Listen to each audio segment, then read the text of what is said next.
अर्पण दृश्यमान नगरी तुल्यन्निजान्तर्गतं पश्यन्नात्मनि मायया बहिर्वोद्भूतं यथा निद्रया यः साक्षात् कुरुते प्रबोधसमये स्वात्मानमेवाद्वयं तस्मै श्रीगुरुमूर्तये नमः इदं श्रीदक्षिणामूर्तये बीजस्यान्तरिवाङ्कुरो जगदिदं प्राङ्निर्विकल्पं पुनः मायाकल्पितदेशकालकलना वैचित्र्यचित्रीकृतं मायावीव विजृम्भयत्यपि महायोगी वयस्वेच्छया तस्मै श्रीगुरुमूर्तये नमः इदं श्रीदक्षिणामूर्तये तस्मै श्रीगुरुमूर्तये नमः इदं श्रीदक्षिणामूर्तये। ॐ सहना भवतु सहनौ भुनक्तु सह वीर्यं करवावहै तेजस्विनावधीतमस्तु मा विद्विषावहै। ॐ शान्ति शान्ति शान्तिः। सदाशिवसमारम्भां शङ्कराचार्यमध्यमाम् अस्मदाचार्यपर्यन्तां वन्दे गुरुपरम्पराम्। ॐ पार्थाय प्रतिबोधितां भगवता नारायणेन स्वयं व्यासेन ग्रथितां पुराणमुनिना मध्ये महाभारतम् अद्वैतामृतवर्षिणीं भगवतीम् अष्टादशाध्यायिनीम् अम्ब त्वामनुसन्दधामि भगवद्गीते भवद्वेषिणीम् यं ब्रह्मा वरुणेन्द्ररुद्रमरुतः स्तुन्वन्ति दिव्यैस्तवैः वेदैः साङ्गपदक्रमोपनिषदैः गायन्ति यं सामगाः ध्यानावस्थिततन्गतेन मनसा पश्यन्ति यं योगिनः यस्यान्तं न विदुःसुरासुरगणाः देवाय तस्मै नमः देवाय तस्मै नमः।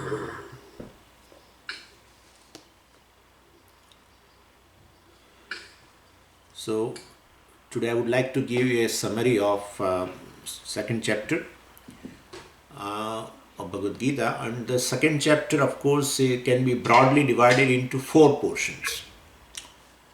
And the first portion is from verse number 1 to 10, which is Arjuna's Sharanagati. Which is Arjuna's Sharanagati. That's a topic, surrender of Arjuna to Ishvara. Then second topic is from verse number 11 to 38, which is a Jnana Yoga, which is called Atma Jnanam, Sankhya Yoga, etc. The third part is from verse number 39 to 53, which is Karma Yoga. And finally, from verse number 54 to 72 till the end of the chapter can be called Sthita Prajna section. So we have 4 topics in this chapter. Surrender of Arjuna to Ishvara, then second is Jnana Yoga or Atma Jnanam, and then Karma Yoga, and lastly the description of a wise person, or means to become wise person. All this has been, these 4 topics are there. And I will briefly sum up the 4 topics discussed in this chapter. First thing is Arjuna's Sharanagati.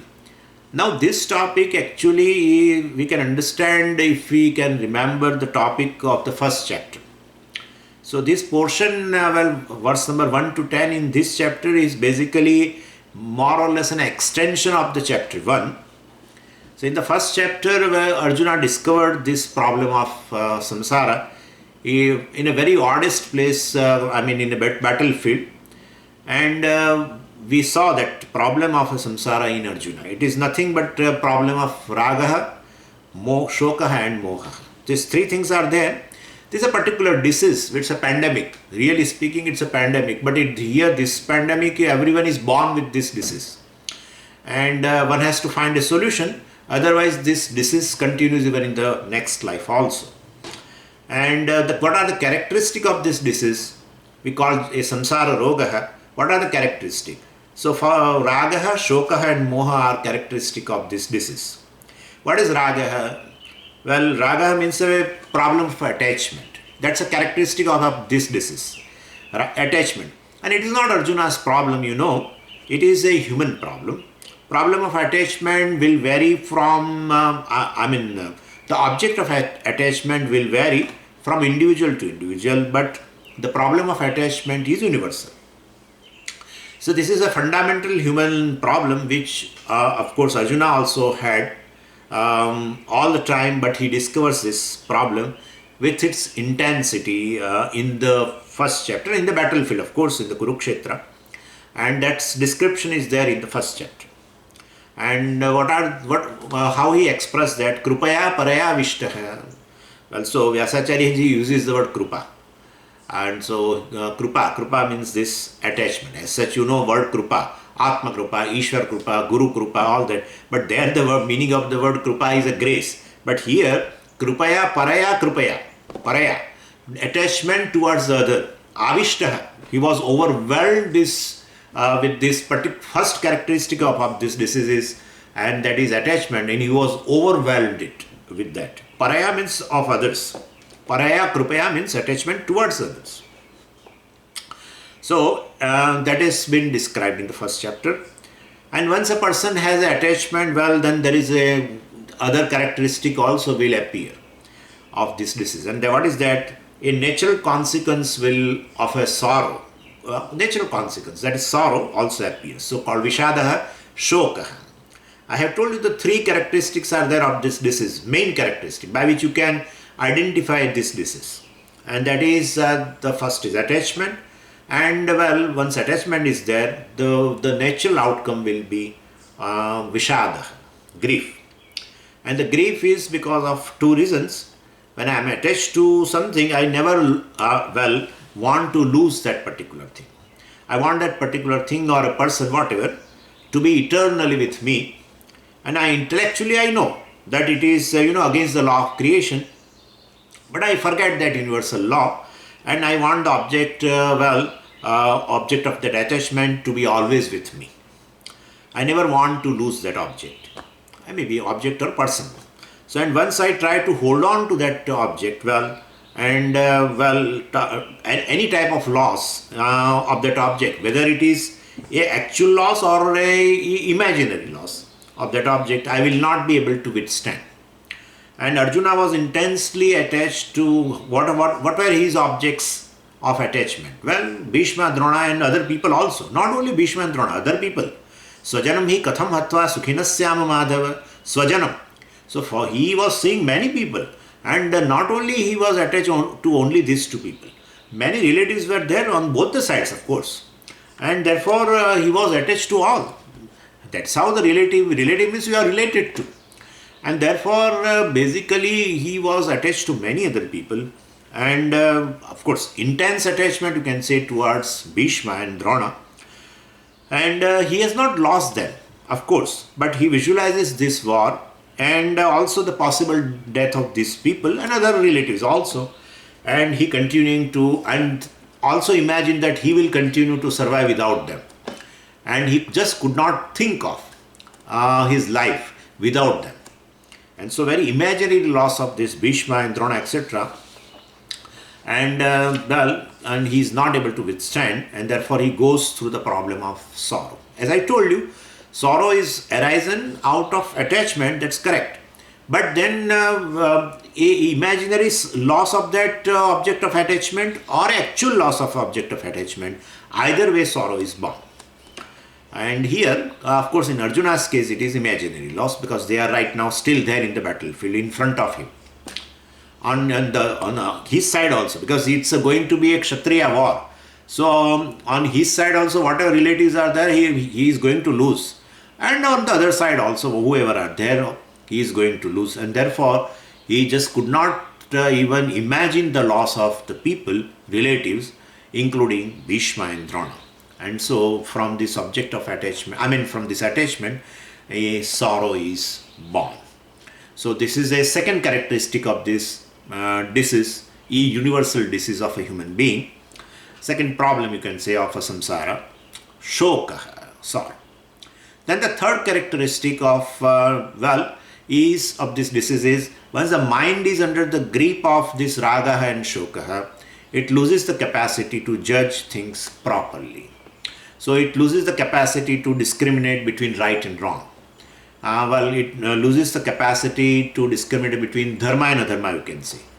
Dharma means right and adharma means wrong.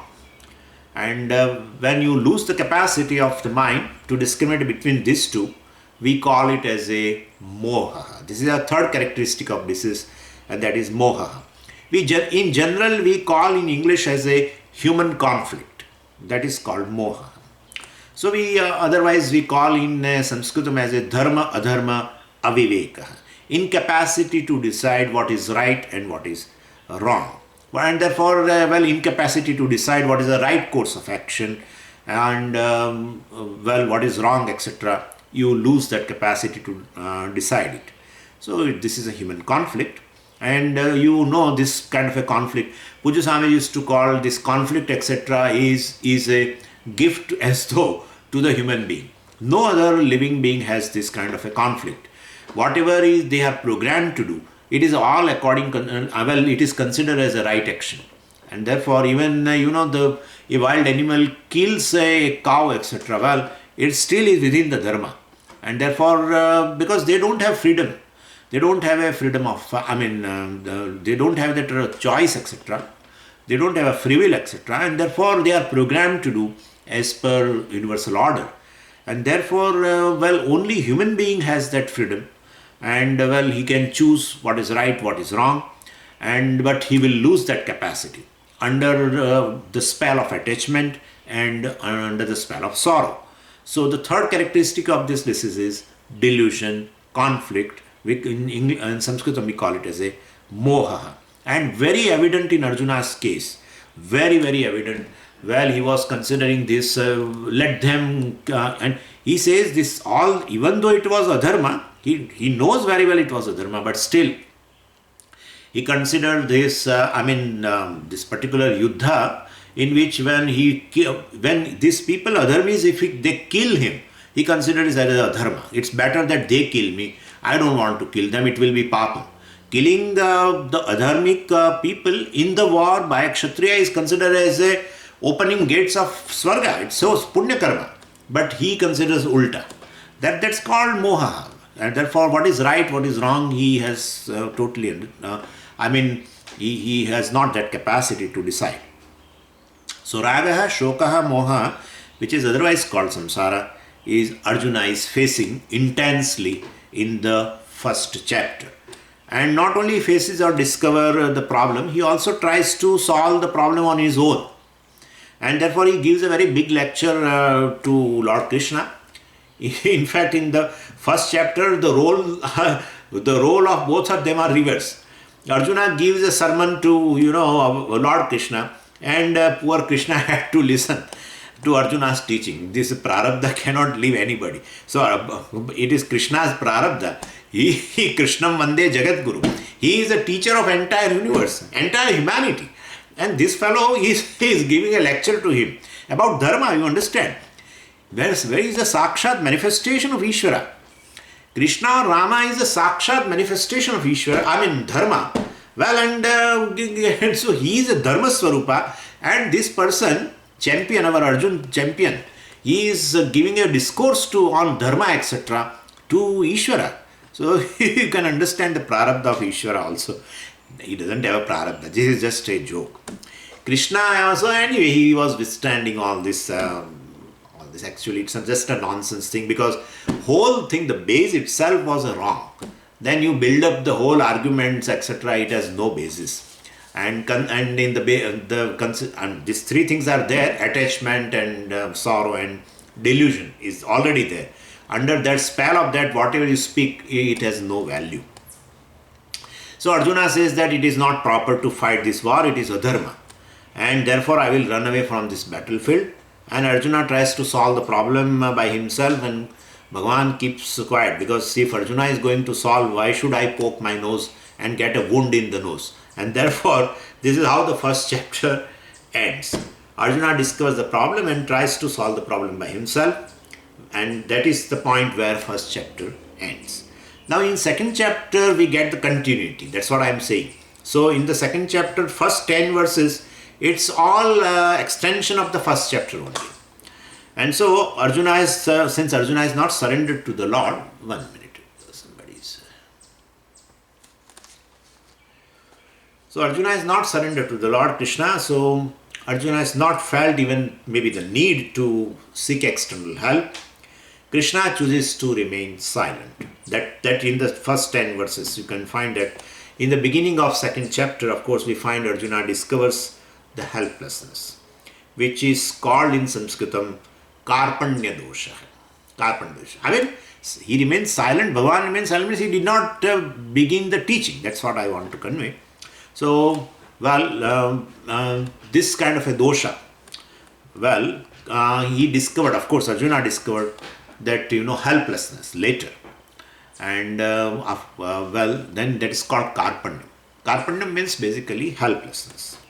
And then he, of course, surrendered. So unless we discover the helplessness, we will never surrender to the Lord.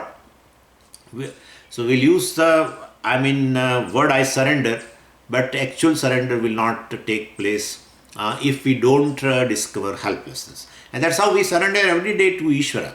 While doing the Aarti, we chant the Aarti also, like Jai Jagadisha Hare, etc. Puja Swamiji used to tell, Tanamana Dhana Sabha Kuch Tera. And then poor Lord thinks that today itself, very first day, he has given everything. He has given me the body, Tanamana Dhana Sabha Tera. So he has given his body, his mind, his whole wealth, everything he has given me. And then whether he is going to come tomorrow or not, that is not sure. But next day he came again. And then again he started chanting and doing the Aarti. Tanamana Dhana Sabha Tera. How did he got another body, another wealth and another mind, etc.? Bhagavan has given one body that he has already given previous day to Ishvara. So basically this kind of a surrender is just a lip service anyway. So it is all mechanical verbal surrender. It's never a real surrender. So but again next day, because he repeats, second time. So how many bodies we have got to surrender?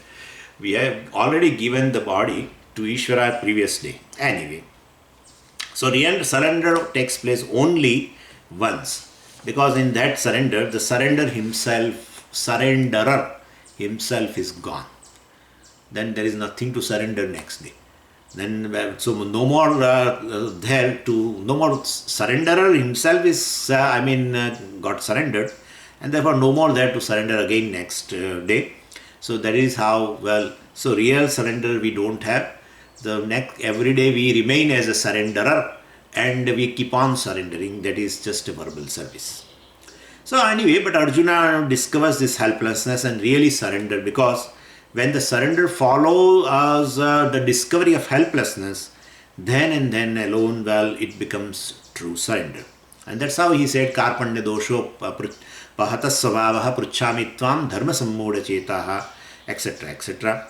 Yat shreha nishchitam syat bruhi tanme shishyasteham shadhimam tvam prapannam. So anyway, in the first chapter, Arjuna discovers the problem and tries to solve on his own. But in the second chapter, beginning itself, Arjuna discovers the helplessness, and there the word is there, Karpanyam, which indicates the helplessness. So Arjuna discovers the helplessness, and then once helplessness is discovered, what is the natural consequence is like a drowning person, all acharyas give this example. A drowning person who wants to hold on to anything available. Arjuna looks around and but of course for him he is so lucky that God is there. Otherwise, if suppose we are drowning, even we call Ishvara and then he doesn't come, then whatever is in surrounding, we try to hold on to that. And sometimes it happens that you hold on to a straw, and then if you take help of that, you and that straw both will go in the water. What I'm saying is, so basically, but of course, in his case, well, he's very lucky. So, Parthaya Pradibodhitam, etc., etc., you know very well, Bhagavata Narayane Swayam, etc. So, what I'm saying is, Lord Narayana himself was there in front of him. And so Arjuna surrenders to Lord. And well, he said also, Karpanya dosho pahata sabhavaha pruchhami tvam, aham pruchhami. I'm asking you, dharma sammuda chetaha. I'm under delusion, and what is right, what is wrong, I don't know. Chetaha, I mean, my mind is totally got deluded with respect to dharma, etc. Yat shreha syat nishchitam bruhi. And decide yourself what is best for me, what will be really, uplift me from this samsara, which will remove this disease completely, which has these three kind of characteristic. Yes, yat shreya syad nishchitam bruhi tanme. You please tell me what is shreya for me. And shishyasteham shadimam tvam prapanna aham tava shishya. I am your disciple, etc. And well, tvam prapanna. Prapanna means I surrender to you. I am surrendering at your feet. That means what? I am not going to suggest any solution. I am going to empty my mind so that you can fill up my mind with your wisdom. So, primary sign of the disciple is emptying the mind and hand over the emptying mind to teacher. So, do not say don't say that you already I am empty. So, if it is already empty, no problem, of course. But then, generally people have so many false notions. And by reading so many books and so many independent philosophies and all they have, all these are false notions, prejudices, and all these things are to be given up. That's how in Panchadashi, Vidyaranya discusses in the chapter 9, what are the obstacles to this knowledge. There are three types of obstacles are there. The obstacles pertaining to the past, obstacles pertaining to the present, and obstacles pertaining to the future. While discussing about obstacles pertaining in the present, which does not allow the knowledge to take place, is Vishaya Saktihi, Prajnamandyam, Kutarkaha, and Viparya Duragraha.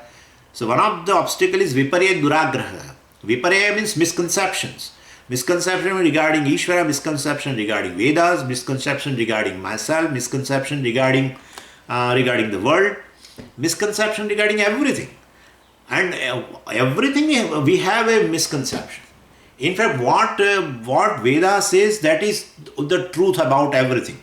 Truth about Jiva, Ishvara, and Jagat. And so, if we don't have the same opinion what Veda holds the opinion about Jiva, Jagat and Ishvara, then definitely it is misconception. And therefore, all misconceptions are there. That's okay. So, you should be ready to surrender the keep aside the misconceptions, and then with an empty head, you should go to the teacher. And whatever, of course, teacher is going to talk about everything regarding, going to talk about Jiva, Jagat and Ishvara, what Veda says about, what Shastra says. But the Pratibandha is Viparya Duragraha. Duragraha. There is a person sometimes is so obstinate. He does not want to give it up. He always argues with the teacher.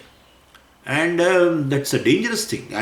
If you have a misconception, you don't want to keep it, and you hold on to that, or through that duragraha, through that misconception which you have keeping in mind, you filter the teaching and certain things which fits into your misconception or which fits into your that kind of a duragraha, you accept. Other things you don't accept.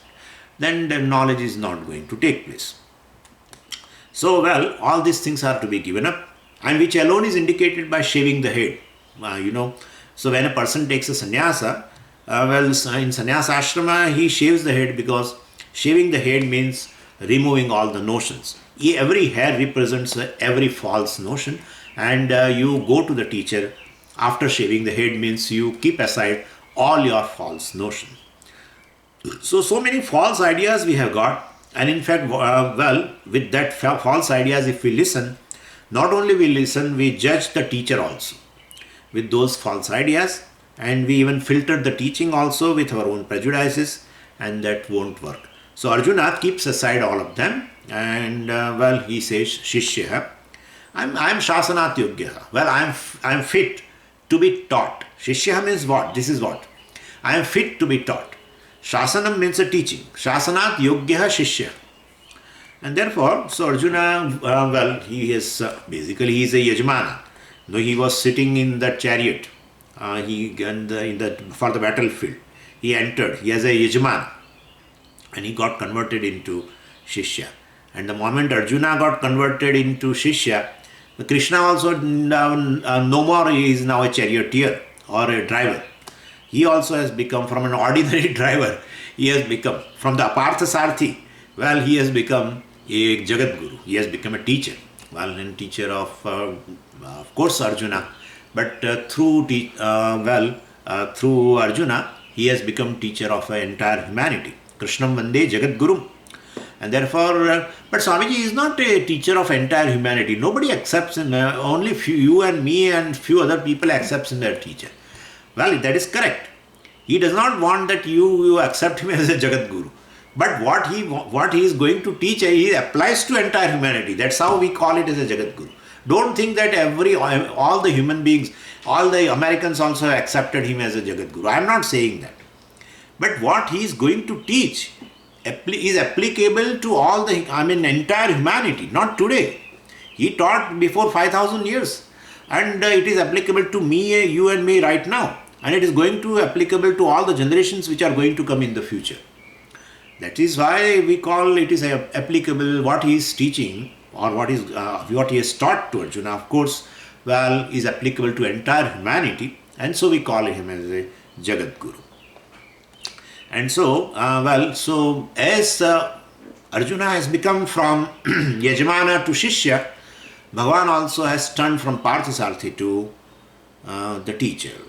And Gita Upadesha Karta, you can say. And this is how, and means what? A person who is a Jnani can become a Guru. So many years both were moving together all the time. That's what even Arjuna told in the 11th chapter.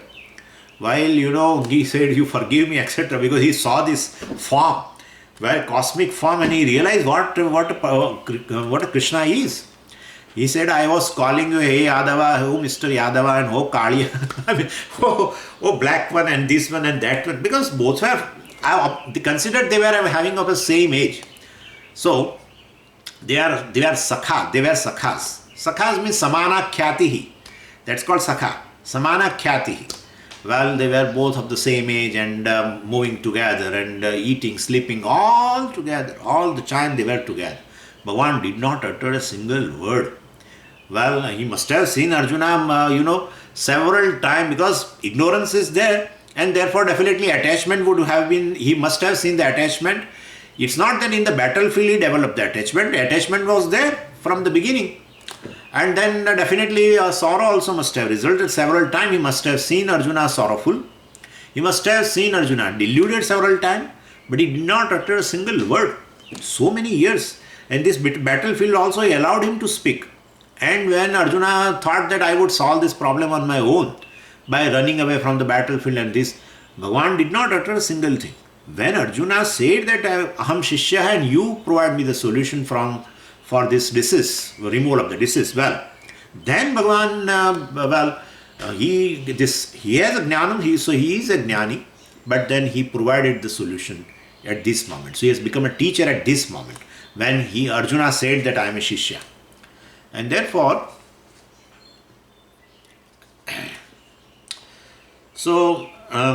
anyway, so it is not Jnani's choice. What I am saying, it is not a Jnani's choice, but because of the choice of the other person, because of the choice of the person who wants to learn. Because of his choice, this Jnani becomes a teacher. And as long as I do not want to learn, even the greatest Jnani cannot help me. Great people have come on this earth and had gone. Really, we feel that the people, all the Jnanis we can count. No. There were several people in Gujarat when I was moving with some few small places with somebody for some other purpose, of course. But then we find some small kutia and then somebody that some sannyasi was staying here, says. Okay, sannyasi may stay, so what? No, but he was teaching Vedanta. So what? Teaching Vedanta may not be proper, but then methodical teaching, sampradaya, etc. And then some books, etc., some writings. When I saw that, then I realized what a clarity the person was having. Nobody knew. Nobody knew. They lived life in that village in some remote, some kutia ever, and somebody who had come, they taught. Sometimes they don't teach also, because nobody comes. Nobody accepts himself as a disciple, etc. Then he has not to teach anything. Then they leave the body and they go. So we feel that there are few jnanis moving around here in the cities and all, but there are so many people. I moved in some places in North Gujarat some time ago. Then I realized that there were people, sannyasis and sometimes grihastha also. One or two grihasthas I found, living a life of like a sadhu and teaching also, and perfect teaching. So this is how it is. So jnanis are all everywhere. But then some other person who wants to solve the problem of this samsara and takes a refuge, surrenders, then definitely this jnani becomes a guru, a teacher. So a first job a shishya should do is to indicate his humility, to indicate the emptiness of his mind. First job he should do is tadvidhi pranipatena pariprashnena sevaya. So, shishya should have open mind, etc. And that is indicated by Sashtanga Namaskara also.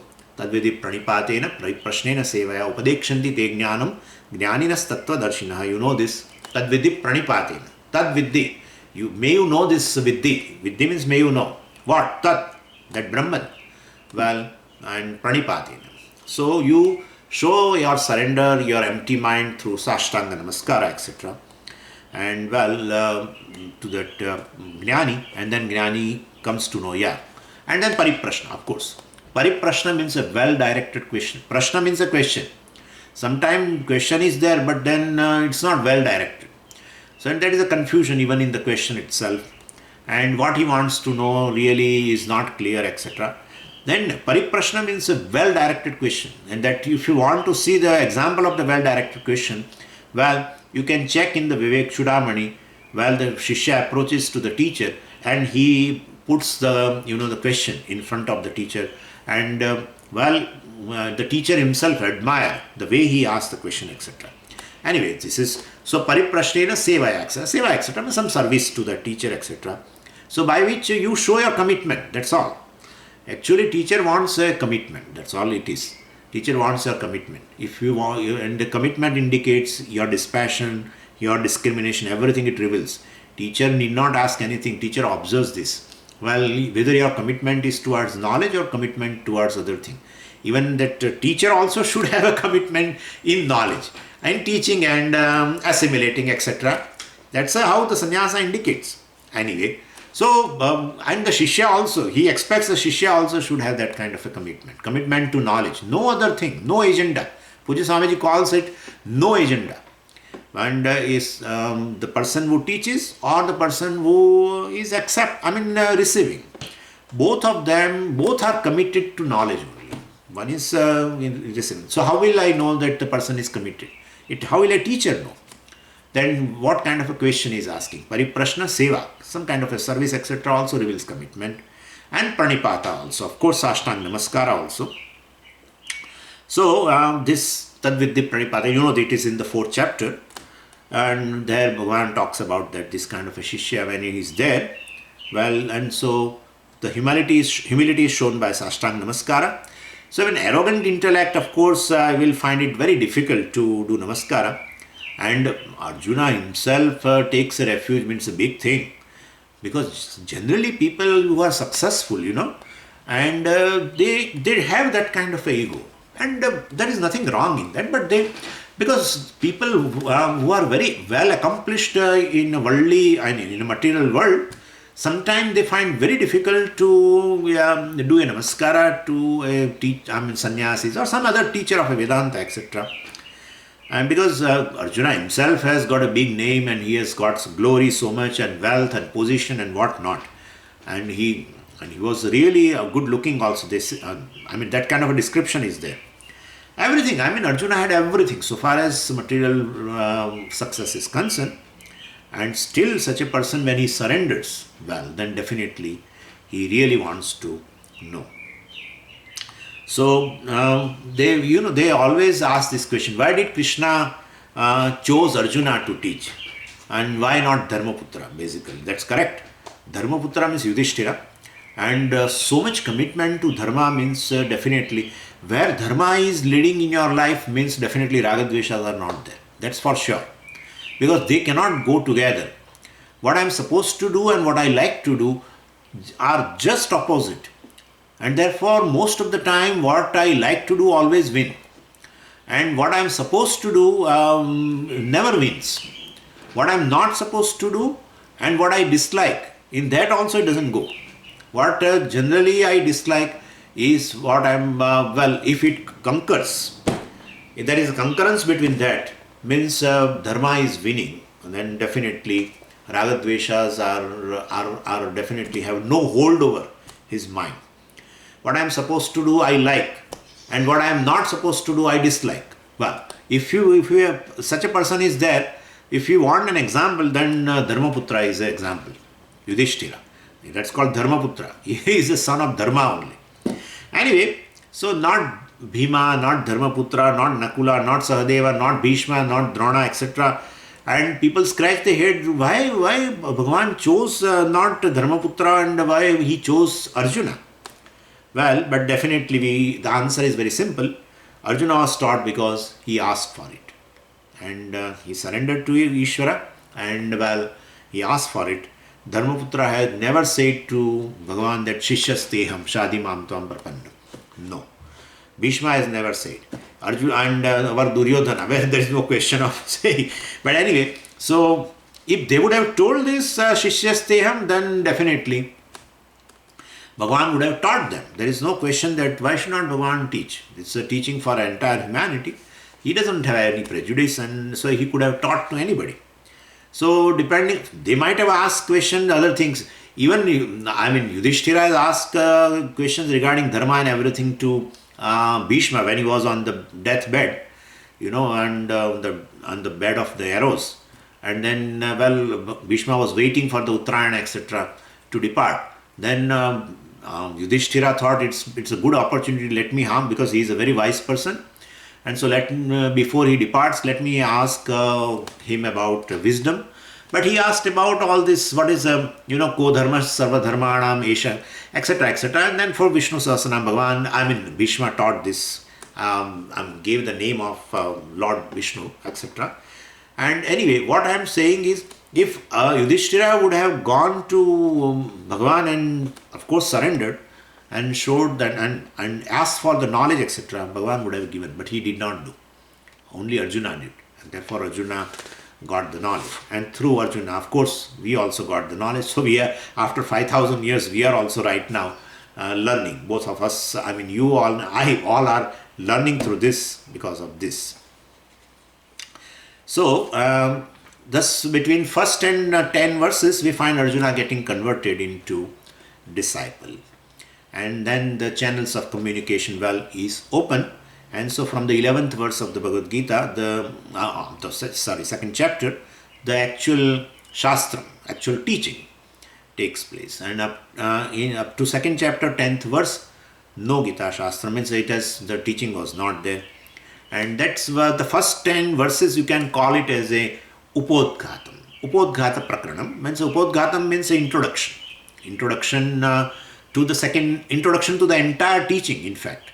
And in entire teaching, introduction to that is this. So introduction in which how Arjuna discovered the helplessness and how he surrendered and asked for the knowledge, etc., etc. All this is the introduction. That is the first 10 verses of the Bhagavad Gita. And then from 11th verse, Bhagavan started the teaching. So this is the first topic called Sharanagati of Arjuna, surrender of Arjuna. Now let's go to the second topic of the second chapter. From verse number 11 to verse number 38 is the central theme or main theme of this chapter. We call it as a Jnana Yoga, we call it as a Sankhya Yoga, we can call it as Atma Jnanam, etc., etc. All these are synonymous words. And that this portion is very important. We can easily know because the second chapter is titled Sankhya Yoga, based on this section of the second chapter. And now you may remind me, some of you were telling verse 11 to 25 is basically Jnana Yoga or Sankhya Yoga. Yeah, that's correct. But we are dividing the entire chapter. Then we cover another 13 verses also. We include in this Jnana Yoga or Atma Jnanam. So, of course, 11 to 25 is basically describing the nature of Atma, nature of an individual, nature of Jiva, etc. But other 13 verses also should be included in this Jnana Yoga. And so, when we are dividing the entire chapter, we find this second portion of this second chapter is Atma Jnanam, and that is from verse number 11 to 38. What is gist of this portion? We should remember, and because it's a very big portion, we have gone through several classes. So, and this is, it is, it is the theme of the entire Bhagavad Gita, honestly speaking. This only, this 11 to 25 or what, and those verses only, whatever Bhagavan has taught, he elaborated in the 13th chapter, 15th chapter, and elsewhere also. And even in the 18th chapter, you find some of the things. This particular portion is the central portion of the entire Bhagavad Gita, not only of the second chapter. Second chapter is called Sankhya Yoga because this second portion, verse 11 to 38, is a central portion, but called Sankhya Yoga, and therefore the entire chapter is called Sankhya Yoga. But this is a central theme of the entire Bhagavad Gita. That only is elaborated later in other chapters also. 13th chapter they consider as a Upanishad. Every chapter is Upanishad. That's how Srimad Bhagavad Gita su Upanishadsu. Every chapter is Upanishad. So you will find some verses here and there are related, talking about the nature of an individual, etc. But 13th chapter, Kshetragna Vibhaga. Kshetra is Anatma, Kshetragna is Atma. So Atma and Atma Viveka, that is what Upanishad is. And therefore, 13th chapter, even 14th chapter also, how to become Gunatita. Of course, description of wise person also is there, but how to become free from these gunas. The gunas are basically Anatma, and of course I have identified with the gunas, etc. And therefore, how to free myself from the guna, from the Anatma, etc., from the identification of the Anatma. So anyway, this portion is elaborated later. Anyway, so therefore I requested you that this particular portion and should be read again and again. And of course, fortunately, we have Puja Swamiji's book, Volume 2, Bhagavad Gita Home Study Course, Volume 2 is Chapter 2. And therefore, you can have a hand, in your hand you have a book, so you can refer again and again. And this is because it's a foundation stone upon which all other chapters are developed. Now, this portion from verse 11 to 38 and especially 11 to 25 is very important portion. It is the essence of all Upanishad. And what is the theme? So, Bhagavan discusses, the essential nature of every individual. What is Jiva Swarupa? What is the reality of the I? So, Krishna has to talk about it because unfortunately we do not have a very clear idea about ourselves. We have taken ourselves for granted, and that we never want to know what we are, because we think that I know myself, and therefore we don't find a need to know myself, and so we spend entire our life studying physics and chemistry and economics and dance and this and that. So we know all this, we try to know all these knowledges, disciplines of knowledge, but the one who is a knower, the Pramata, who is that, we never bother to know also. Anyway, so we think that we know ourselves. So Krishna wants to remove that notion and tell Arjuna that better you know what you are. And in this portion, Krishna shows that individual is not this physical body.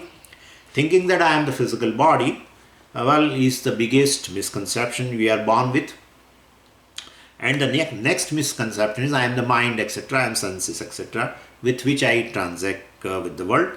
So body and mind, they are available to me as instruments for the transaction with the world, but we falsely consider as ourselves. So I consider myself as a body, I consider myself as a mind, and so Bhagavan says, you are not that.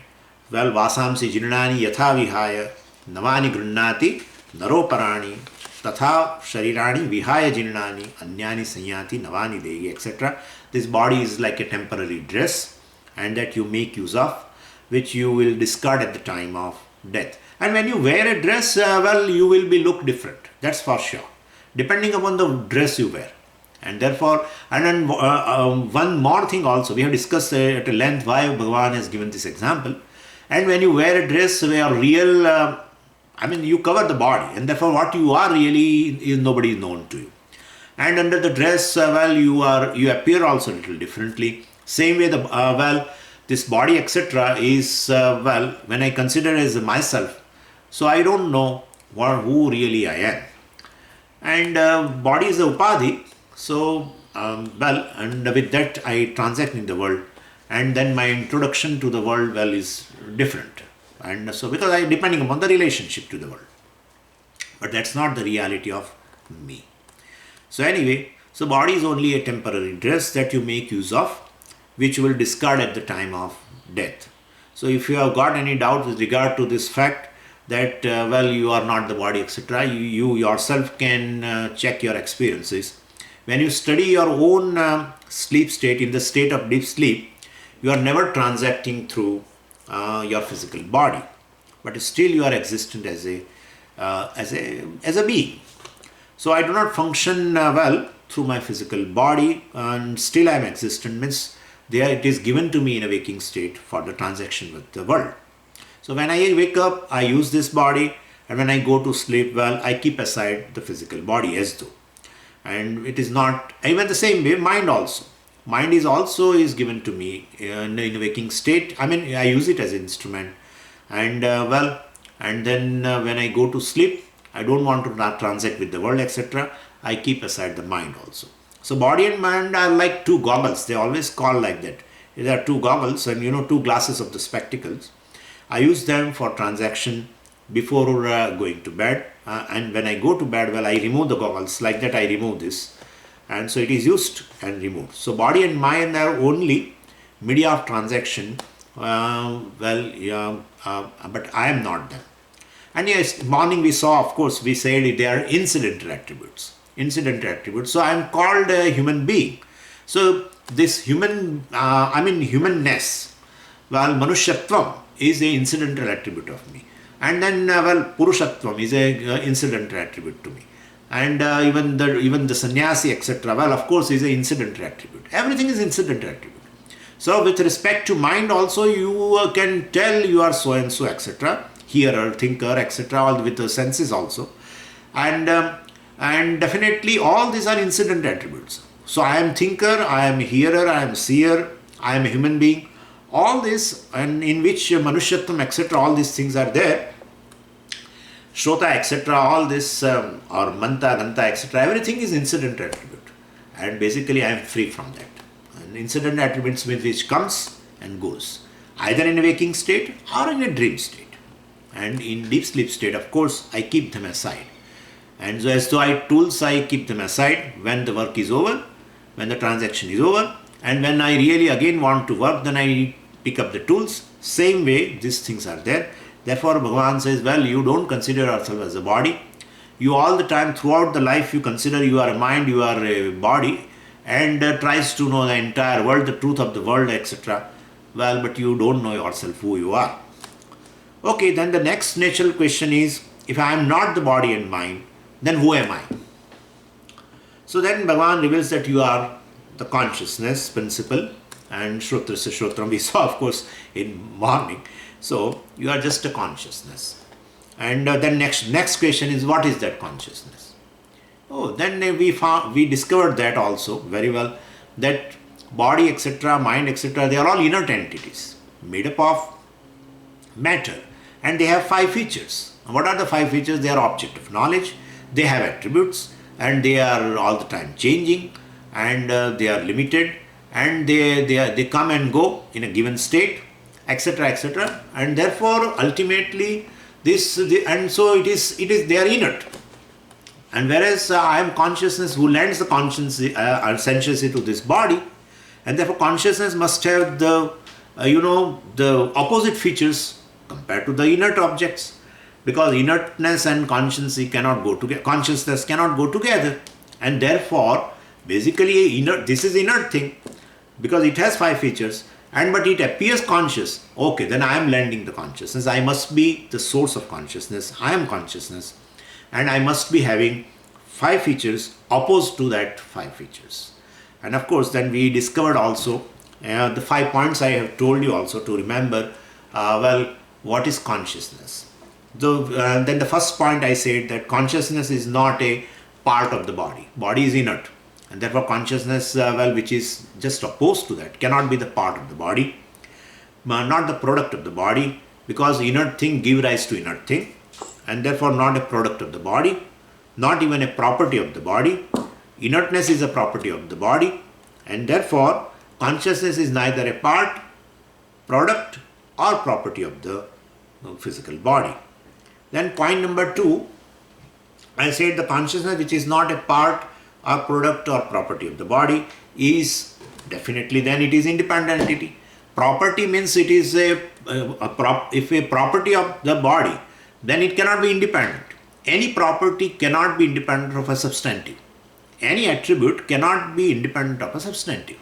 And therefore, if consciousness is not a property of the body, body is inert, and therefore definitely consciousness is independent of the body.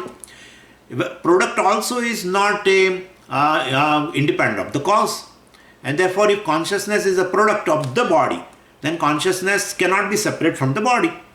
But it is not, because body is inert, and therefore consciousness is not a product of the inert body, and therefore consciousness is independent. Consciousness is not a part of the body. Any part can never be independent of the whole, and therefore basically consciousness is independent of the body. Hush, very nice. If I am independent of the body means, if I can prove this much, then we have crossed most of the samsara. That's enough. Consciousness, and then take some relief, and then go ahead. So consciousness is an independent entity which pervades and enlivens, gives sentiency to the body. The body appears sentient, body appears conscious, senses appear conscious, and prana appears conscious, even the organ of action appears conscious, mind appears conscious. The entire thing is just a inert thing, made up of material, object of knowledge, possess attributes, limited in nature, and all the time changing, and temporary also, coming in a particular state and goes back. So it is inert. If it is inert, then why it is conscious? Well, definitely I am one who pervades the body, enlivens the body, lends consciousness to the body. They borrow the consciousness, and thereby I am independent entity, who pervades and enlivens the body. This is point number 2. And the next point, of course, the consciousness which pervades and illumines the body is not limited by the boundaries of the body. It is independent of the body. Means what? The dimension of the body is not the dimension of consciousness, because it is independent, and therefore it is beyond the boundaries of the body. This is the third point. And therefore consciousness is limitless, you can say, but still it needs some points. But anyway, so then the fourth and final point also we can say is consciousness which is beyond the boundaries of this body continues to survive, continues to exist even after the body collapses, because it is independent. And therefore, what happens to body is nothing. The consciousness is totally unaffected, even though it pervades the entire body, and it is beyond the boundaries of the body. And then definitely whatever happens to the body does not happen to consciousness, and therefore it is independent. And therefore, even if the body collapses, well, the consciousness survives. And therefore, we have seen that even the body, etc., undergoes modification. Shad-vikaras are there. And, well, those vikaras, consciousness is free from those vikaras. These are the main 4 points. What is consciousness? So we can take these 4 points and develop on it. And thereby you will come to know, you will segregate as though, through, it's a cognitive, it's a discrimination in which you see the body, as an inert thing, and you see yourself as a consciousness independent of the body. Body, mind, sense complex, entire. And to keep these points, to assimilate these points of consciousness, 4 points, I gave you example also in Kenopanishad, and that is a light and hand, very well. So body is like a hand and consciousness is a light, like a light. So, just as the light which you are experiencing on the hand is not a product or property of the hand. It is independent entity which pervades and illumines the body, illumines the hand. The light is not limited by the boundaries of the hand, and light continues to survive even after the removal of hand. Well, the only difference is when the hand is there, light is visible, and when the hand is removed, light continues, but you are not able to see that. Same way the consciousness principle also is, otherwise known as a Dehi, we know that, or Shariri, otherwise known as Atma, he continues to survive. Only thing is not available for transaction. In the body, it manifests. When it becomes manifest, consciousness manifests in the body, we call it as a conscious being. We call it as a Dehi. We call it as a Jiva actually, when identifying with the body. If you take into account any Deha, that consciousness, it does not remain as consciousness. It becomes a conscious being called Jiva. Basically, it is independent of the body. But because of ignorance, either a person identifies or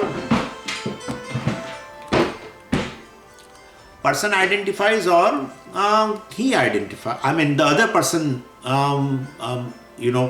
look upon the conscious being from the standpoint of the body. So we will call it as Jiva, individual, etc. So basically, but I am consciousness, that is the Atma, that is my true nature, which I, unless and otherwise, if I surrender to the teaching, surrender to the scriptures, surrender to the Acharya, I would never know that is my true nature. I take myself as a knower. All the knowledges are there, I pursue, and I am the knower of it. That much. That's my reality, I consider. That I am a pramata and etc. But that is not my true nature. Actually, my true nature is I am boundless, limitless consciousness, which has nothing to do with a body or the states of the body. Either it is janma or any other thing, consciousness has nothing to do with the life itself. Nothing to do with the life. Life, etc. has prana has a relation with the body. That is the life. When prana goes, the body collapses. So basically, consciousness does not take birth itself, and therefore I have told you the 6 vikaras are there in the inert things. That is in the body, that is in the mind, that's in the senses, that is in the prana, everywhere. Asti, jayate, vardhate, of course. And then Bhagavan is going to tell na jayate, mriyate, etc. Anyway, Krishna talked about 6 main features of the Atma in this section. And from verse 11 to 25, Bhagavan talked about 6 main features. The first feature Bhagavan said is this consciousness or Atma is Nitya. So you can understand Nitya means it is eternal. Body is, even the body, mind, etc. are not there. Atma, the Chaitanya, is all the time there. That's how we have, the 5th feature, if you remember, Agama Payitvam, I said. Inner thing has one feature that is called Agama Payitvam. Agama Payitvam means it arrives and it goes. And that's correct. And we have seen that the physical body comes and goes only in the waking state. Afterwards, it is not useful and it is not available to you. And the mind, etc. is available only in the dream state. That also goes away. And even in dream, these senses, etc., organ of action and sense organs, not useful in dream itself. Anyway, but part of the mind, of course, is still is useful to create a dream world, etc. But then even that also goes, and then still your existence is there. So you are there even in the waking and dream, and even in the deep sleep state, and so you are something which is independent of all this. But you are eternal, and all this body, mind, sense complex are non-eternal. So Nitya means I am not bound by time. Consciousness is never bound by time. But Swamiji, that you are talking about present. But if the past is, consciousness is. Present is, consciousness is. Future is, consciousness is. Anyway, you cannot talk about the past unless the consciousness being present. Right? Even you talk about, basically, even if you talk about past, you are talking about the past in present. You are talking about the future in present. Because when you really face that future, which you are talking right now, at that time it will become present. And therefore, ultimately, so this is Nitya. Atma Nitya means not bound by time. In fact, time is consciousnesses. Right? Time is consciousness. Otherwise, the concept of time itself cannot exist if consciousness is not there. So I am the very substratum, the truth of the time. So I am beyond time. I am timeless, which is called Nitya. The second feature, of course, that Krishna conveys is Atma Satya. Atma Satya means it is a reality. Reality. So now this Satya is an ontological word. As Pujya Swamiji explains, it indicates the reality of a thing. Satya and Mithya are definitely not indicating an object. I can call this as Nitya, but I cannot call it as Satya. Satya indicates a status of its reality. And therefore, it's an ontological word, basically. Atma Satya means everything else depends upon the Atma for its existence, and Atma exists on its own. Atma is a self-existent.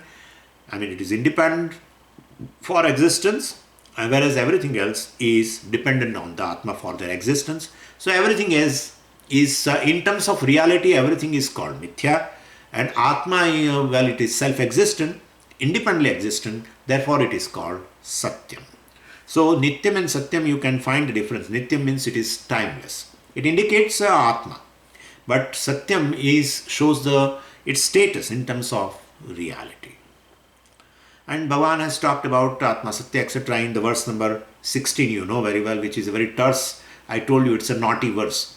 And na sato vidyate bhavaha, na bhavo vidyate sataha, ubhayoropi drishtontaha, tvanayos tattvadarshibhihi, etc. Very important verse, and Bhashyakara has written a very long bhashyam on that. So that is the second feature. Verse number 11 to 25 reveals the features of consciousness. And I have told you 6 main features we can take. One is Atma Nitya, consciousness is Nityam, eternal. And second thing is consciousness is Satyam. And the third feature, etc., I will talk about another 4 features, and rest of the things we will talk about tomorrow.